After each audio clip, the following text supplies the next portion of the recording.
Mailsi police थाना टिब्बा सुल्तानपुर की बड़ी कार्रवाई। 10 करोड़ रुपए मालियत का 1,06,000 लीटर अल्कोहल बरामद कर लिया। मजीद जानते हैं सीवन न्यूज के ब्यूरो चीफ मियां ज़ीशान अफजल से। जी ज़ीशान, क्या अपडेट्स हैं? जी बिल्कुल, पुलिस थाना टिब्बा सुल्तानपुर की बड़ी कार्रवाई। 10 करोड़ रुपए मालियत का 1,06,000 लीटर अल्कोहल बरामद कर लिया। पुलिस ने 5 मुलजिमान गिरफ्तार करके 2 कंटेनर्स और कार भी बरामद कर ली। चौक मेतला पर जनूबी पंजाब के बड़े डीलर्स को अल्कोहल की सप्लाई की जानी थी। पुलिस गिरफ्तार मुलजमान में वलायतुल्लाह, इरफानुल्लाह, मज़हर हुसैन, मोहम्मद आरिफ और मोहम्मद मुजाहिद शामिल हैं। पुलिस तर्जमान के मुताबिक कंटेनर शेखुपुरा से मुख्तलिफ इलाकों से होते हुए कराची जाते हैं।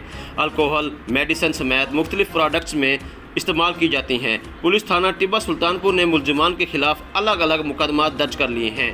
जी बहुत शुक्रिया। मेलसी से हमारी सीवन न्यूज के ब्यूरो चीफ मियां ज़ीशान अफजल हमें अपडेट कर रहे थे।